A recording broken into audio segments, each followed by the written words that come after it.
ಸ್ನೇಹಿತರೆ SSLC ಕಂಡಿರ್ತಕ್ಕಂಥ CHSL ಹುದ್ದೆಗಳ ನೇಮಕಾತಿ ಬಗ್ಗೆ ಇವತ್ತಿನ ನೋಟದಲ್ಲಿ ಪ್ರತಿಯೊಂದನ್ನು ಕೂಡ ಇವರಿಗೆ ನೋಡೋಣ. ಅದೇ ರೀತಿ ಒಂದು ವಿಡಿಯೋನ ಯಾರಾದ್ರೂ ಹೊಸದಾಗಿ ನೋಡ್ತಿದ್ರೆ ಸಬ್ಸ್ಕ್ರೈಬ್ ಮಾಡ್ಕೊಳ್ಳಿ. ಈ ಒಂದು SSLC ಕಾಲಿರ್ತಕ್ಕಂಥ CHSL ಹುದ್ದೆಗೆ ಸಂಬಂಧಪಟ್ಟಂತೆ ಅರ್ಜಿನ ಸಲ್ಲಿಸಲಿಕ್ಕೆ ಯಾವ ರೀತಿ ಕ್ವಾಲಿಫಿಕೇಶನ್ ಆಗಿರಬೇಕು, ವಯೋಮಿತಿ, ಸೆಲೆಕ್ಷನ್ ಪ್ರೊಸೆಸ್ ಮತ್ತು ಇನ್ನಿತರ ಮಾಹಿತಿ ಬಗ್ಗೆ ಪ್ರತಿಯೊಂದನ್ನು ಕೂಡ ಇವರಿಗೆ ನೋಡಿ ತಗೊಂಡು ದಿನ ಸ್ಕಿಪ್ ಮಾಡದೆ ಕೊನೆ ತನಕ ನೋಡಿ. ಇಲ್ಲಿ ಮೊದಲಾಗಿ ಅರ್ಜಿನ ಸಲ್ಲಿಸೋ ಪ್ರಾರಂಭ ದಿನಾಂಕದ ಬಗ್ಗೆ ನೋಡ್ತಿದ್ರೆ 8/4/2024 ಅರ್ಜಿನ ಸಲ್ಲಿಸಲಿಕ್ಕೆ ಪ್ರಾರಂಭವಾಗುತ್ತೆ. ಇನ್ನ ಅರ್ಜಿನ ಸಲ್ಲಿಸೋ ಕೊನೆಯ ದಿನಕ್ಕೆ ಬಂದ್ಬಿಟ್ಟು 7/5/2024 ತನಕ ನೀವು ಇಲ್ಲಿ ಆನ್ಲೈನ್ ಮೂಲಕ ಅಪ್ಲೈ ಮಾಡಬಹುದು. ಒಂದು ಅಪ್ಲೈ ಮಾಡಲಿಕ್ಕೆ ಕೂಡ ನಮ್ಮ ಟೆಲಿಗ್ರಾಮ್ ಗ್ರೂಪ್ ಅಲ್ಲಿ ಹಾಕಿರ್ತೀನಿ. ಎಲಿಜಿಬಲ್ ಆಗಿರ್ತಕ್ಕಂಥ ಅಭ್ಯರ್ಥಿಗಳ ಆ ಒಂದು ಲಿಂಕ್ ಮೇಲೆ ಕ್ಲಿಕ್ ಮಾಡ್ಕೊಂಡು ಅರ್ಜಿನ ಸಲ್ಲಿಸಬಹುದು.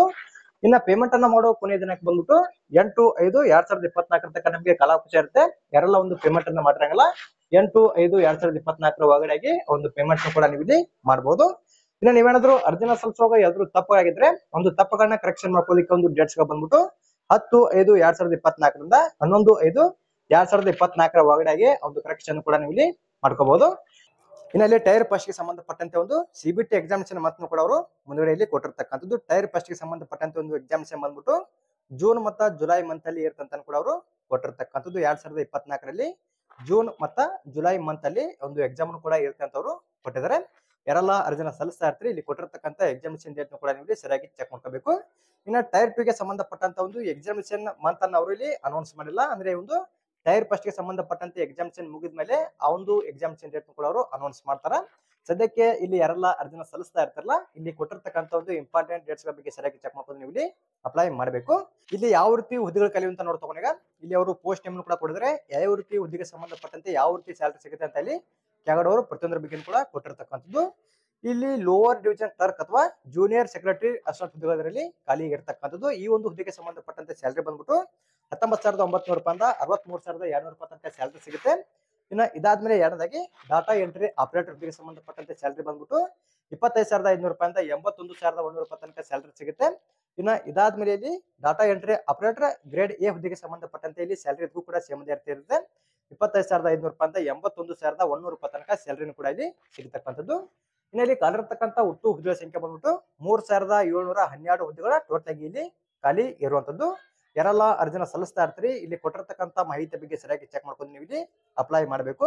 ಇನ್ನು ವಯೋಮಿತಿ ಬಗ್ಗೆ ನೋಡ್ತಂದ್ರೆ ಇಲ್ಲಿ ಕನಿಷ್ಠವಾಗಿ 18 ವರ್ಷ ಆಗಿರ್ಲೇಬೇಕು. ಇನ್ನು ಗರಿಷ್ಠ ವಯೋಮಿತಿ ಬಂದ್ಬಿಟ್ಟು 27 ವರ್ಷದ ಒಳಗಿರ್ತಕ್ಕಂಥ ಅಭ್ಯರ್ಥಿಗಳ ಅರ್ಜಿನ ಸಲ್ಲಿಸಬಹುದು. ಇನ್ನು SC ಮತ್ತು ST ಅವರಿಗೆ ಸಂಬಂಧಪಟ್ಟಂತೆ 5 ವರ್ಷ ತನಕ ವಯೋಮಿತಿ ಸಲ್ಲಿಕೆ ಸಿಗುತ್ತೆ. ಇನ್ನು OBC ಅಭ್ಯರ್ಥಿ ಸಂಬಂಧಪಟ್ಟಂತೆ ಇಲ್ಲಿ 3 ವರ್ಷ ತನಕ ವಯೋಮಿತಿ ಸಲ್ಲಿಕೆಯನ್ನು ಕೂಡ ಸಿಗತಕ್ಕಂಥದ್ದು. ಇನ್ನು ಇದಾದ್ಮೇಲೆ ಇಲ್ಲಿ ಅರ್ಜಿನ ಸಲ್ಲಿಸೋದಕ್ಕೆ ಯಾವ ರೀತಿ ಕ್ವಾಲಿಫಿಕೇಶನ್ ಆಗಿರ್ಬೇಕಂತ ನೋಡ್ತಗೋಣ. ಇಲ್ಲಿ ಒಂದು ಪೋಸ್ಟ್ ನ ಆಧಾರದ ಮೇಲೆ ಅವರು ಕ್ವಾಲಿಫಿಕೇಶನ್ ಅಲ್ಲಿ ಕೊಟ್ಟಿರ್ತಕ್ಕಂಥದ್ದು. ಇಲ್ಲಿ ಮೊದಲ ಬಂದ್ಬಿಟ್ಟು ಡಾಟಾ ಎಂಟ್ರಿ ಆಪರೇಟರ್ ಅಥವಾ data entry operator grade A ಹುದ್ದೆಗೆ ಸಂಬಂಧಪಟ್ಟಂತೆ ಇಲ್ಲಿ PUC ಪಾಸ್ ಆಗಿರ್ತಕ್ಕಂಥವ್ರು ಅಪ್ಲೈ ಮಾಡಬಹುದು. ಇಲ್ಲಿ PUC ಅಲ್ಲಿ ನೀವು ಸೈನ್ಸ್ ಸ್ಟ್ರೀಮ್ ಒಂದಿಗೆ ಪಾಸ್ ಆಗಿರ್ಬೇಕು.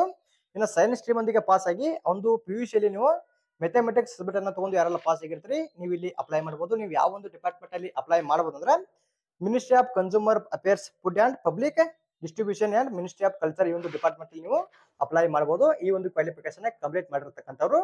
ಇನ್ನು ಇದಾದ್ಮೇಲೆ ಎರಡದಾಗಿ ಮತ್ತೊಂದು ಕ್ವಾಲಿಫಿಕೇಶನ್ ಕೂಡ ಕೊಡಿದ್ರೆ ಇಲ್ಲಿ ಯಾವ ರೀತಿ ಕ್ವಾಲಿಫಿಕೇಶನ್ ಕೊಟ್ಟಿದ್ದಾರೆ ಅಂದ್ರೆ ಇಲ್ಲಿ LDC ಅಂದ್ರೆ ಲೋವರ್ ಡಿವಿಷನ್ ಕ್ಲರ್ಕ್ ಹುದ್ದೆ ಮತ್ತು ಡಾಟಾ ಎಂಟ್ರಿ ಆಪರೇಟರ್ ಅಂತ ಕೊಡಿದ್ರೆ ಈ ಒಂದು ಹುದ್ದೆಗೆ ಸಂಬಂಧಪಟ್ಟಂತೆ ಇಲ್ಲಿ ಅರ್ಜಿನ ಸಲ್ಲಿಸೋದಕ್ಕೆ ಯಾವ ರೀತಿ ಕ್ವಾಲಿಫಿಕೇಶನ್ ಆಗಿರ್ಬೇಕಂದ್ರೆ ಇಲ್ಲಿ PUC ಪಾಸ್ ಆಗಿದ್ರೆ ಸಾಕು ಡೈರೆಕ್ಟ್ ಆಗಿ ನೀವು ಅಪ್ಲೈ ಮಾಡಬಹುದು.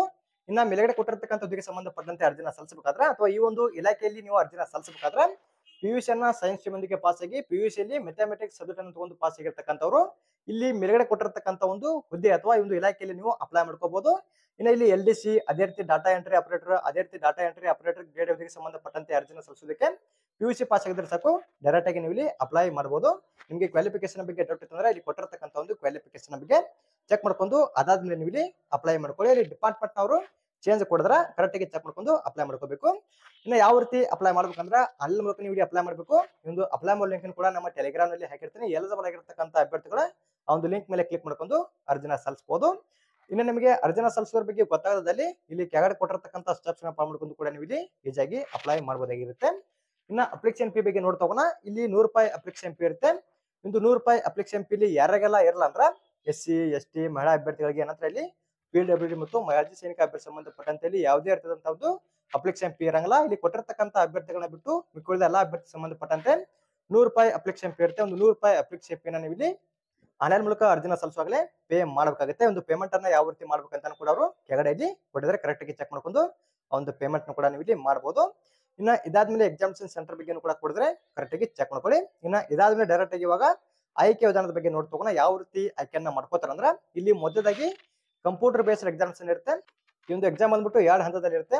ಟೈರ್ 2 ಅಂತ ಕೊಡಿದ್ರೆ ಅಂದ್ರೆ ಟೈರ್ ಫಸ್ಟ್ ಮತ್ತು ಟೈರ್ ಸೆಕೆಂಡ್ ಅಂತ ಕೊಡಿದ್ರೆ ಇಲ್ಲಿ ಮೊದಲೇದಾಗಿ ಟೈರ್ ಫಸ್ಟ್ ಬಂದ್ಬಿಟ್ಟು ಜೂನ್ ಮತ್ತು ಜುಲೈ ಮಂತ್ ಅಲ್ಲಿ ನಡೀತೆ ಅಂತ ಅವರು ಒಂದು ಮಂತ್ ಕೂಡ ಈಗಾಗಲೇ ಅನೌನ್ಸ್ ಮಾಡಿದ್ದಾರೆ.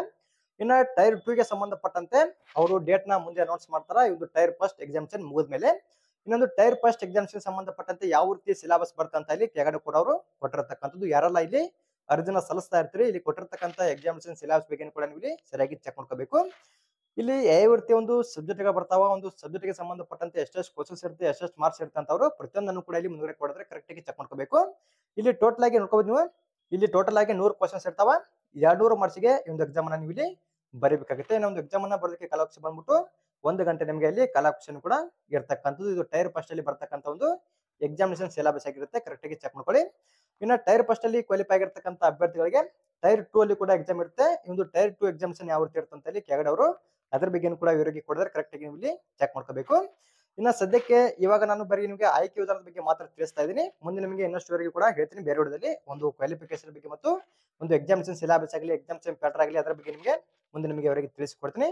ಇಲ್ಲಿ ಟೈರ್ 2 ಅಲ್ಲೇ ಸ್ಕಿಲ್ ಟೆಸ್ಟ್ ಮತ್ತು ಟೈಪಿಂಗ್ ಟೆಸ್ಟ್ ಕೂಡ ಇರುತ್ತೆ. ಅಂದ್ರೆ ಇಲ್ಲಿ ಕಲಿಯಿರ್ತಕ್ಕಂಥ ಹುದ್ದೆ ಬಂದ್ಬಿಟ್ಟು LDC ಹುದ್ದೆ ಆಗಿರ್ತಲ್ಲ, ಇಲ್ಲಿ ಟೈಪಿಂಗ್ ಟೆಸ್ಟ್ ಕೂಡ ಇರುತ್ತೆ. ಯಾವ ರೀತಿ ಟೈಪಿಂಗ್ ಟೆಸ್ಟ್ ಇರುತ್ತೆ ಅಂತ ಅದ್ರ ಬಗ್ಗೆ ಕೂಡ ನಿಮಗೆ ಮುಂದೆ ತಿಳಿಸಿಕೊಡ್ತೀನಿ. ಸದ್ಯಕ್ಕೆ ಇಲ್ಲಿ ಮಧ್ಯಂತರದಲ್ಲಿ ಟೈರ್ ಫಸ್ಟ್ ಎಕ್ಸಾಮಿನೇಷನ್ ಸಂಬಂಧಪಟ್ಟಂತೆ ಯಾವ ರೀತಿ ಒಂದು ಸಿಲೆಬಸ್ ಇದೆ ಅಂತ ನೀವು ಸರಿಯಾಗಿ ಚೆಕ್ ಮಾಡ್ಕೋಬೇಕು. ಇವಾಗ ಮೊದಲನೇ ಹಂತದಲ್ಲಿ ಯಾವುದೇ ಇರ್ತಕ್ಕಂಥ ಒಂದು ಸ್ಕಿಲ್ ಟೆಸ್ಟ್ ಇರಲ್ಲ. ನೀವು ಮೊದಲಾಗಿ ಇಲ್ಲಿ ಒಂದು ಫಸ್ಟ್ ಅಲ್ಲಿ ಕೊಟ್ಟಿರ್ತಕ್ಕಂಥ ಒಂದು ಸಿಲೆಬಸ್ ಬಗ್ಗೆ ಸರಿಯಾಗಿ ಚೆಕ್ ಮಾಡ್ಕೊಳ್ಳಿ. ಒಂದು ಟೈರ್ ಫಸ್ಟ್ ಅಲ್ಲಿ ಕ್ವಾಲಿಫೈ ಆಗಿರ್ತಕ್ಕಂಥ ಅಭ್ಯರ್ಥಿಗಳಿಗೆ ಇಲ್ಲಿ 2ನೇ ಹಂತದಲ್ಲಿ ಇಲ್ಲಿ ಹಲವಾರು ಟೆಸ್ಟ್ಗಳು ಇರುತ್ತೆ. ಇಲ್ಲಿ ಕರೆಕ್ಟ್ ಆಗಿ ನೀವು ಚೆಕ್ ಮಾಡ್ಕೋಬೇಕು. ಯಾರೆಲ್ಲ ಅರ್ಜಿನ ಸಲ್ಲಿಸ್ತಾ ಇರ್ತೀರಿ ಇಲ್ಲಿ ಕೆಳಗಡೆ ಕೊಟ್ಟಿರ್ತಕ್ಕಂಥ ಒಂದು ಎಕ್ಸಾಮಿನೇಷನ್ ಸಿಲೆಬಸ್ ಬಗ್ಗೆ ಕೂಡ ನೀವು ಇಲ್ಲಿ ಸರಿಯಾಗಿ ಚೆಕ್ ಮಾಡ್ಕೋಬೇಕಾಗುತ್ತೆ. ಇನ್ನೊಂದು ನೋಟಿಫಿಕೇಶನ್ ಆಗಲಿ ಮತ್ತೆ ಒಂದು ಅಪ್ಲೈ ಲಿಂಕ್ ಅನ್ನ ಎರಡನ್ನು ಕೂಡ ನಮ್ಮ ಟೆಲಿಗ್ರಾಮ್ ನಲ್ಲಿ ಹಾಕಿರ್ತೀನಿ. ಎಲಿಜಿಬಲ್ ಆಗಿರ್ತಕ್ಕಂಥ ಅಭ್ಯರ್ಥಿಗಳ ಆ ಒಂದು ಲಿಂಕ್ ಮೇಲೆ ಕ್ಲಿಕ್ ಮಾಡ್ಕೊಂಡು ಅರ್ಜಿನ ಸಲ್ಲಿಸಬಹುದು. ನಿಮಗೆ ಇನ್ನೂ ಹೆಚ್ಚಿನ ಮಾಹಿತಿ ಬೇಕಿತ್ತಂದ್ರೆ ಒಂದು ನೋಟಿಫಿಕೇಶನ್ ಕೊಟ್ಟಿರ್ತಕ್ಕಂಥ ಮಾಹಿತಿನ ಸರಿಯಾಗಿ ಚೆಕ್ ಮಾಡ್ಕೊಂಡು ನೀವು ಇಲ್ಲಿ ಅಪ್ಲೈ ಮಾಡಬಹುದು. ಇನ್ನೊಂದು ಎಕ್ಸಾಮಿನೇಷನ್ ಲ್ಯಾಂಗ್ವೇಜ್ ಯಾವ ರೀತಿ ಇರ್ತಂದ್ರೆ ಯಾವ ಒಂದು ಭಾಷೆಯಲ್ಲಿ ಒಂದು ಎಕ್ಸಾಮ್ ಅನ್ನ ನೀವು ಬರೀಬಹುದು ಅಂದ್ರೆ ಆ ಒಂದು ಎಕ್ಸಾಮಿನೇಷನ್ ಲ್ಯಾಂಗ್ವೇಜ್ ಬಗ್ಗೆ ಕೂಡ ನೋಡಿ ತಗೋಣ. ಇಲ್ಲಿ ಮೇಲ್ಗಡೆ ಕೂಡ ಕೊಡಿದ್ರೆ ಅದಕ್ಕೂ ಮುಂಚೆ ನೆಗೆಟಿವ್ ಮಾರ್ಕಿಂಗ್ ಕೂಡ ಇರುತ್ತೆ. ಯಾವ ರೀತಿ ನೆಗೆಟಿವ್ ಮಾರ್ಕಿಂಗ್ ಇರ್ತಂದ್ರೆ ಇಲ್ಲಿ ನೋಡಿ ನೀವು ಕರೆಕ್ಟ್ ಆಗಿ ಚೆಕ್ ಮಾಡ್ಕೋಬೇಕು. ನಿಮ್ದೇನಾದ್ರೂ ಒಂದು ತಪ್ಪದಲ್ಲಿ 0.50 ಮಾರ್ಕ್ಸ್ ಕಟ್ ಆಗುತ್ತೆ. ನಿಮ್ದು ಟೋಟಲ್ ಆಗಿ 2 ತಪ್ಪಾದ್ರೆ ಒಂದು ಸರಿ ಇರತಕ್ಕಂಥ ಮಾರ್ಕ್ಸ್ ಕೂಡ ಕಟ್ ಆಗುತ್ತೆ. ಅಂದ್ರೆ ಒಂದು ನೆಗೆಟಿವ್ ಮಾರ್ಕಿಂಗ್ ಬಂದ್ಬಿಟ್ಟು 1/2 ನೆಗೆಟಿವ್ ಮಾರ್ಕಿಂಗ್ ಕೂಡ ಇಲ್ಲಿ ಇರ್ತಕ್ಕಂಥದ್ದು. ಕರೆಕ್ಟ್ ಆಗಿ ನೀವು ಒಂದು ಎಕ್ಸಾಮ್ ಅನ್ನ ಇಲ್ಲಿ ನೋಡ್ಕೊಂಡು ಬರೀಬೇಕಾಗುತ್ತೆ. ಇನ್ನೊಂದು ಎಕ್ಸಾಮಿನೇಷನ್ ಲ್ಯಾಂಗ್ವೇಜ್ ಬಗ್ಗೆ ನೋಡ್ತಾ ಹೋದ್ರೆ ಇಲ್ಲಿ ಮೇಲ್ಗಡೆ ಕೂಡ ಅವರು ಕೊಡಿದ್ರೆ any language aptitude by the candidate in application form ಅಂತ ಕೊಡಿದ್ರೆ ಅಂದ್ರೆ ನೀವು ಅರ್ಜಿನ ಸಲ್ಲಿಸುವಾಗ ಅವ್ರ ಲಿಸ್ಟ್ ಕೂಡ ಬಿಡುಗಡೆ ಮಾಡಿರ್ತಾರ. ಆ ಒಂದು ಲಿಸ್ಟ್ ಅಲ್ಲಿ ಇರ್ತಕ್ಕಂಥ ಒಂದು ಭಾಷೆಯಲ್ಲಿ ಕೂಡ ಈ ಒಂದು ಎಕ್ಸಾಮ್ ಅನ್ನ ನೀವು ಇಲ್ಲಿ ಬರೀಬಹುದು ಅಂತ ಕೂಡ ಅವರು ಕೊಟ್ಟಿರ್ತಕ್ಕಂಥದ್ದು. ಅಂದ್ರೆ ಒಂದು ಎಕ್ಸಾಮಿನೇಷನ್ ಸದ್ಯಕ್ಕೆ ಇಲ್ಲಿ ನೋಡಿದ್ರೆ ಇಂಗ್ಲಿಷ್ ಮತ್ತೆ ಹಿಂದಿ ಅಂತ ಕೊಡಿದ್ರೆ ಇನ್ನ ಕನ್ನಡದಲ್ಲೂ ಕೂಡ ಇರಬಹುದು. ಅಂದ್ರೆ ಅರ್ಜಿನ ಸಲ್ಲಿಸುವಾಗ ಅದು ಡೈರೆಕ್ಟ್ ಆಗಿ ನಿಮಗೆ ಗೊತ್ತಾಗುತ್ತೆ. ಕನ್ನಡದಲ್ಲಿದ್ರೆ ಅಲ್ಲಿ ಅವರು ಕನ್ನಡವನ್ನ ಚೂಸ್ ಮಾಡ್ಕೊಳ್ಳಿ ಅಂತ ಒಂದು ಆಪ್ಷನ್ ಬರುತ್ತೆ. ಕನ್ನಡವನ್ನ ಚೂಸ್ ಮಾಡ್ಕೊಂಡ್ರೆ ಒಂದು ಎಕ್ಸಾಮ್ ಅನ್ನ ನೀವು ಇಲ್ಲಿ ಕನ್ನಡದಲ್ಲೂ ಕೂಡ ಬರೀಬಹುದು. ಅದ್ರ ಬಗ್ಗೆ ನಿಮಗೆ ಮತ್ತೆ ನಾನು ಮುಂದಿನ ವಿಡಿಯೋದಲ್ಲಿ ಇವರಿಗೆ ತಿಳಿಸಿಕೊಡ್ತೀನಿ. ಡೈರೆಕ್ಟ್ ಆಗಿ ಆಯ್ಕೆ ವಿಧಾನದ ಬಗ್ಗೆ ನಿಮಗೆ ಹೇಳುವಾಗ ಈ ಒಂದು ಎಕ್ಸಾಮಿನೇಷನ್ ಲ್ಯಾಂಗ್ವೇಜ್ ಆಗಲಿ, ನೆಗೆಟಿವ್ ಮಾರ್ಕಿಂಗು, ಸ್ಕಿಲ್ ಟೆಸ್ಟ್ ಅದರ ಬಗ್ಗೆ ಪ್ರತಿಯೊಂದನ್ನು ಕೂಡ ನಿಮಗೆ ಇವರಿಗೆ ತಿಳಿಸಿಕೊಡ್ತೀನಿ.